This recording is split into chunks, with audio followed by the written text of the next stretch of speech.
انیمیا یا د وینې کمښت لپاره کورنۍ درملنه. ګرانه کتونکو، په ویډیویي ډول ستاسو د پوښتنو مطابق ځوابونو ترلاسه کولو لپاره مهرباني وکړئ د ویډیو لاندې سور د سبسکرایب نشان ووهئ، بیا په بیل بټن باندې کلیک وکړئ، بیا په آل باندې کلیک وکړئ ترڅو ستاسو د پوښتنو مطابق ویډیو تر ټولو تر مخه تاسو ته در ورسیږي. د وینې کمښت یا انیمیا ډیره عامه ناروغي ده. په دې ناروغۍ امیدواره مېرمنې او له 14 څخه چې 43 کلونو عمر لرونکې مېرمنې او نجونې 50 سلنه پرې اخته کېږي. خو انیمیا یا د وینې کمښت څه ډول ناروغي ده؟ انیمیا یا د وینې کمښت په وینه کې د ټاکل شوي کچې د هیموګلوبین کمښت له امله پیدا کېږي. هیموګلوبین د پروټیني موادو ترکیب دی چې د بدن ټولو برخو ته د اکسیجن رسولو دنده ور پر غاړه ده. راځو اوس په دې ویډیو کې موږ تاسو ته د انیمیا د مخنیوي لپاره ځینې طریقې ښیو. د درملنو په واسطه تاسو کولی شئ د انیمیا څخه مخنیوی یا د وینې کمښت څخه مخنیوی وکړئ. مستیاره چې ورته کمن وارمبوډ ویل کېږي.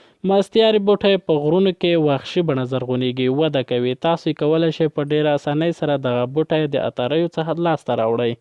دغه بوټی د وینې کمښت او د وزن د کموالي مخنیوي ته ډېره زیاته ګټه لري. دغه بوټي 15 یا 6 ټوټې واخلئ او په 1 لیتر اوبو کې جوش ورکړئ. کله چې دغه بوټی یو لنډ مهال لپاره وخوټېده، پرېږدئ چې اوبه سړې شي. له شیدلو مخلوط څخه مستیاري بوټی یا پاڼې لرې کړئ. وروسته بیا په دغه اوبو کې لږ ذره شات ور واچوئ. سهار او ماښام تر خوراک وړاندې له دې اوبو یو پیاله وڅښئ. انشاءالله ګټه به درته ورسوي. دوهم انګور یوه ډېره ګټوره میوه ده. ویټامین A، ویټامین B12 او C لرونکې ده. فولیک اسید او ځینې نور ضروري منرالونه لکه پتاشیم، کلشیم او اوسپنې، فاسفورس، مګنیزیم او سلینیم په لرلو سره د ډېر ناروغیو مخنیوي لپاره ګټور دی. دریم، زیړګلۍ یا ډنډلیون چې ورته ویل کېږي. ډنډلیون یا زیړ او روښانه رنګ لري. په وحشي او صحرایي ډول رزغونېږي، وده کوي. د ډېرو ناروغیو درملنې لپاره کارول کېږي. ودانې بادام د 24 ساعتونو لپاره په اوبو کې لامده یعنې خیشته کړئ. وروسته له 24 ساعتونو څخه د دغه بادام پوستکی لرې کړئ او ویې خورئ. د 3 میاشتو لپاره هره ورځ دغه کار ترسره کړئ. ستاسو د وینې کمښت به ښه شي. پسته بدن کې د فولیټ یا فولسین یا B9 یا B9 ویټامین کمښت کولی شي د وینې کمښت لامل شي. د دې ترڅنګ د فولسین کمښت د زړه د ناروغیو خطر هم ډیروي.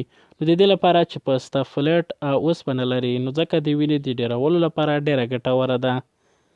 سبا وخورئ چې په زیات اندازه سره اوسپنه لري ترڅو د انیمیا څخه وساتل شي. په کچه اوسپنه لري او تاسو کولی شئ له دغو خوړو نه په ګټې اخیستو سره د خپل وجود اوسپنه پوره کړئ. د هغو سابو پاڼې چې ډېرې شنې وي، نو ټولو سابو ډېره اوسپنه لري.